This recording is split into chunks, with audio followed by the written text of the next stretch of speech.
أشرقت نفسي بنور من فؤادي حينما رددت يا رب العباد. جنید بغدادی رحمت اللہ علیہ کے زمانے میں ایک آدمی تھا جو مشہور ڈاکو تھا، اور وہ اپنی اس بری عادت سے باز نہیں آتا تھا. کتاب میں لکھا ہے کہ اس کو 16,000 درے لگ چکے تھے، کبھی 100 کبھی 200 کبھی اتنے درے لگ چکے تھے. اور اس کے باوجود، اتنی مار کھانے کے باوجود، وہ اتنا پکا تھا کہ چوری نہیں چھوڑتا تھا، ڈاکے مارتا تھا. حتیٰ کہ اس کا ایک ہاتھ بھی کاٹ دیا گیا. تو اب اس کا دوسرا ہاتھ باقی تھا، وہ ایک ہاتھ سے بھی چوری کیا کرتا تھا، ڈاکے مارتا تھا. لوگوں کے اوپر اس کی ہیبت بیٹھی ہوئی تھی. اس کا نام سن لیتے تھے تو لوگ کانپنے لگ جاتے تھے کہ ہم تو اس کے سامنے بھی نہیں جانا چاہتے، اس کی شکل بھی نہیں دیکھنا چاہتے. وہ ڈاکو ایک مرتبہ جنید بغدادی رحمت اللہ کے گھر پہ آ گیا رات کے وقت. جنید بغدادی رحمت اللہ نے کچھ کپڑے اور ایسی چیز کوئی منگائی تھی رزق حلال تجارت کی نیت سے، تو گھر میں پڑے ہوئے تھے. وہ جب گھر میں دیوار کود کے آ گیا تو اس نے سوچا کہ چلو میں یہ 2-3 گٹھڑیاں اٹھا کے لے جاتا ہوں. اب اس نے گٹھڑی تو باندھ لی، لیکن ہاتھ ایک تھا، اس کو اٹھا کے لے جانا اس کو مشکل نظر آتا تھا. تو وہ ڈاکو انتظار میں تھا کہ مجھے کوئی ہیلپر ملے اور یہ گٹھڑیاں میں اٹھا کے اپنی جگہ پہ لے کے جاؤں.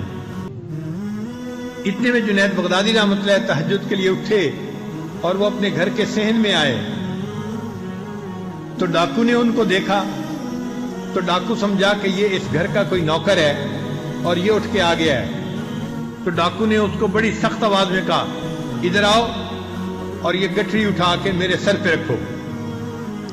تو جیسے اس نے روب سے کہا تو وہ بندہ آ گیا اور اس نے آ کے اس کو گٹھڑی اٹھا کے سر پہ رکھنے میں مدد کی. تو ڈاکو سمجھ گیا کہ میں جو کہہ رہا ہوں یہ میری بات مان رہا ہے، تو میں اپنے سر پہ کیوں گٹھڑی رکھوں، اسی کے سر پہ رکھوں. تو پھر اس نے کہا نہیں میرے سر پہ مت رکھو، تم اس کو اپنے سر پہ اٹھاؤ. تو جنید بغدادی اس کے لیے بھی تیار. اس نے اپنے ایک ہاتھ سے مدد کی اور گٹھڑی اٹھا کے جنید بغدادی کے سر پہ رکھ دی اور اس کو کہنے لگا کہ جلدی چلو، اسے تم نے میرے گھر تک پہنچانا ہے اور فجر کا وقت ہونے میں کم وقت ہے، لہذا جلدی چلو. اگر تم نے دیر کی چلنے میں تو میں پیچھے سے تمہیں ڈنڈا لگاؤں گا. اب جنید بغدادی اپنا مال اپنے سر پہ رکھا ہوا ہے اور اس کے گھر کی طرف جا رہے ہیں. اب وہ تو روزانہ چوری کرتا تھا، اس لیے وہ تو صحت مند تھا اور توانا تھا، اور جنید بغدادی رحمۃ اللہ علیہ تو کمزور تھے. سانس چڑھ گیا، تھک گئے، پیچھے سے وہ ڈنڈے مار رہا ہے اور جنید بغدادی رحمۃ اللہ اس کا سامان لے کے چل رہے ہیں. حتیٰ کہ اس کے گھر وہ گٹھڑی پہنچا دی. جب گٹھڑی گھر پہنچ گئی تو ڈاکو کو تسلی ہو گئی کہ آج میں نے کچھ نہ کچھ مال چوری کر لیا. جنید بغدادی واپس آ گئے. اب وہ بندہ جو ڈاکو تھا وہ آرام سے رات کو سویا. اگلے دن اٹھا تو اس کے دل میں خیال آیا کہ میں نے ایک گھر کے نوکر سے کام لیا تھا، کہیں وہ نوکر میرا راز فاش نہ کر دے، میں ذرا جا کے پتہ تو کروں. تو اس نے سوچا میں جاتا ہوں اور اس گھر کے قریب جا کے دیکھوں گا، اگر تو وہاں لوگ زیادہ ہوں گے تو مجھے پتہ چل جائے گا کہ یہ تفتیش کر رہے ہیں چور کے بارے میں، اور اگر خاموشی ہوگی تو مجھے پتہ چل جائے گا کہ اس نوکر نے میرا راز فاش نہیں کیا. چنانچہ وہ چلتا چلتا جنید بغدادی کے گھر کے قریب آیا. وہاں آ کے اس نے دیکھا کہ لوگ قطار میں آ رہے ہیں اور اس گھر میں داخل ہو رہے ہیں، اور آنے والے سارے لوگ وہ ہیں جن کے چہروں پہ نور نظر آتا ہے، جن کے چہروں پہ سنت نبوی نظر آتی ہے اور جن کے چہروں پہ نیکی نظر آتی ہے. وہ بڑا حیران ہوا اس نے ایک بندے سے پوچھا آپ لوگ کہاں جا رہے ہیں؟ اس نے کہا تمہیں پتہ نہیں یہ گھر ایک بہت بڑے شیخ کا گھر ہے۔